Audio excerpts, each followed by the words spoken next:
বলে রাতটা কি? বলে রমজান মাসে একদিন আমার সন্তান দিবালোকে খেতে ছিল, ওই রমজান মাসের রোজার সম্মান দিয়ে আমার সন্তানকে একটি থাপ্পড় মেরেছিলাম। এই কারণে আল্লাহ আমাকে তৌফিক দিয়েছিলেন মরার পূর্বে কালিমায়ে শাহাদাত আশহাদু আল্লা ইলাহা ইল্লাল্লাহু ওয়া আশহাদু আন্না মুহাম্মাদান আবদুহু ওয়া রাসূলুহু পড়ে আমার ইন্তেকাল হয়েছিল। এই কারণে আমাকে আল্লাহ জান্নাত দিয়েছেন। তাহলে বলুন মুসলমান, একজন কাফির ব্যক্তি যদি রোজার সম্মান করে জান্নাতে যেতে পারে, তাহলে বলুন মুসলমান, যে নবী পাক সাহেবে আওলাদ সাল্লাল্লাহু তাআলা আলাইহি ওয়াসাল্লাম রমজানকে নিয়ে এসেছেন, যে নবী পাক রোজাকে নিয়ে এসেছেন, যে নবী পাক নামাজকে নিয়ে এসেছেন, যে নবী পাক হজকে নিয়ে এসেছেন, সেই নবীর সম্মান যদি আমরা করি তাহলে জান্নাত পাবো না? পাবো না?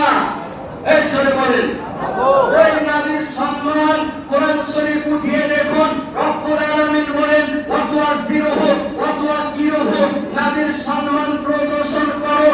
আমি বলি নাই, কোন ডাক্তার বলে নাই, কোন মাস্টার বলে নাই, বরং আল্লাহ বলেন নবীর সম্মান প্রদর্শন করো।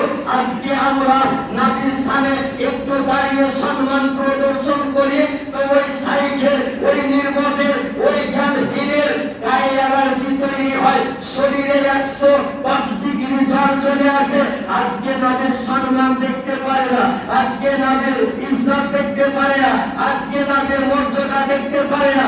যে নবীর সম্মান সম্পর্কে রব্বুল আলামিন বলেন, হে মুমিন বান্দা শোনো, তোমরা নবীর সম্মান প্রদর্শন করো। কোরআনে এটা বলা হয় নাই নবীকে যদি দেখতে পাও তো সম্মান করো, নবীকে যদি দেখতে না পাও তো সম্মান করি না, এটা বলা হয়নি। কোরআনের আয়াত হলো মুতলাক আয়াত, আর কানুন বলা হয়েছে আর মুতলাক ইয়াজরি আলা ইতলাকিহি। যদি নবীকে দেখতে পাও তবুও সম্মান করো, না দেখতে পাও তবুও সম্মান করো। আজকে সোশ্যাল মসজিদে যদি থাকো তাও নবীর সম্মান করো, আজকে বাংলাদেশের ঘাটিতে যদি থাকো তাও নবীর সম্মান করো, পাকিস্তানে যদি থাকো নবীর সম্মান করো, আকাশে যদি চলে যাও নবীর সম্মান করো। এক কথায় কসম খোদার, পৃথিবীর যেখানে বসবাস করো না করো নবীর সম্মান করো। চলে হবে না? আজকে যারা বলে যে নবীর সম্মান তারা করেছে যারা নবীকে দেখতে পেয়েছে। আচ্ছা, কোরআনে লেখা আছে যে নবীকে দেখো তারপর সম্মান করো, মানে আমার বাপ যদি হয় তো মারা যদি যায় তাহলে আমার বাপের সম্মান করতে হবে না, নাকি গো?